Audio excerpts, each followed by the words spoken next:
It's time to compare Harbor Freight's two portable two-stroke generators. These little 900 watt on the top is the older StormCat, on the bottom the new Tailgator.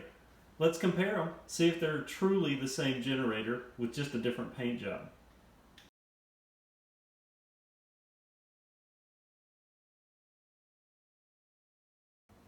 Alright, it comes packaged exactly like the StormCat, and as I suspected, looks identical. We'll get them side by side in a second, but you have your spark plug wrench with a little metal handle in there.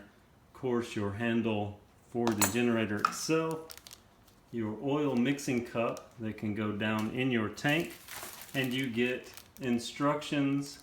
And according to these, this one was made October the 8th of 2016. That look just like the StormCat generator.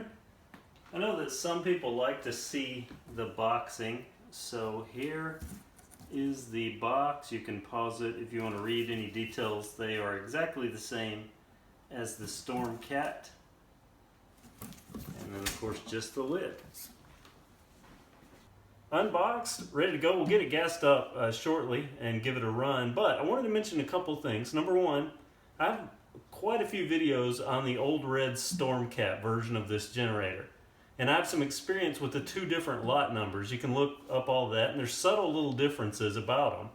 And one of the older lot numbers, the 60338, I always had problems with. And then the other one was the 69381. I still have my personal one that's running great today. There are two lot numbers of these. This is a 63025. There's also a 63024. I grabbed the 25. I figured it would be more like the 69381. But once I get it out of the box, I look, it's got the thin metal here, just like the older 60338 that I had problems with. So I don't know if that's going to mean anything.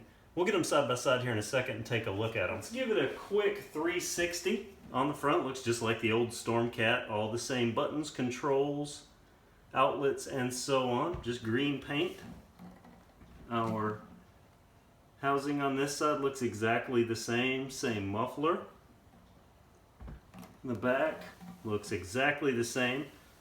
We'll look at this spark plug and just, yeah, this is the F5TC, so the same old spark plug, the old torch. Here's our pull start mechanism. Looks the same, just a different sticker. And remember, these they have those plastic gears, so you have to be careful with them. Okay, now let's look at inside the fuel tank. I noticed something about that right out of the gate. One thing that I did notice that was different was inside the fuel tank. In the old StormCats, they always had some overspray in there. When you open this, there's not only no overspray, you always have this little strainer filter inside them. Now they include this little ring that lets you know, I don't know how well you can read that, but it says gasoline level. So now you know not to go above that. So that's good, but also, look down in here. There is no overspray anymore. So that's a good thing, because there used to be all kinds of little overspray, red overspray down in the tank. I don't see any green at all, so I guess that's a really good thing that they've done. Side by side with the old StormCat, I'm seeing the exact same differences that I saw between the 69381 and the older 60338. Don't know how well you can see this on video, but there is a more pronounced lip here than there is here. This is just like the old 60338. The gas cap is more flat yet on this model, yet more domed, just like the 60338. So this, to me, in essence, is just like the old 60338 minus the overspray paint. Also, these little side caps. Let me get these turned. Just like on the older models, there is a difference in the lot numbers between the manufacturing of this housing. You see, it just looks a little better manufactured on one model compared to the other. And I'm willing to bet, and I'll find out in the future, that if I bought the 63024 version of this, that it would have housing manufactured just like this one. So you can just see kind of the rough edging. But other than that, they look pretty much identical. Let me show you the pull starts, and then we'll get these things outside and get them running. The view of the pull start, again, just like the 60338 versus 69381. This one has the square handle, just like the old 60338, but this is the new 63025. and this has kind of the tapered handle. So just like the two. So that's pretty much that, a side-by-side comparison. Now let's get it outside and see if we can get this new one running.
Well, after running this, powering 2 lights, it was up to 500 watts there, and then a fan put on it, this thing runs great. I don't know if I just got lucky or if they have significantly improved their quality across the board. Now, it still does have the same crappy fuel lines, but hey, this one works. It actually starts easier than my old StormCat, so I'm going to say this one's pretty good. I'm going to keep running it. This is actually going to a friend, but I'll let you know how it works out, but I'll run it for a good 25 hours before I hand it over to him. But this is the 63025 Tailgator 900 watt generator from Harbor Freight. I like it.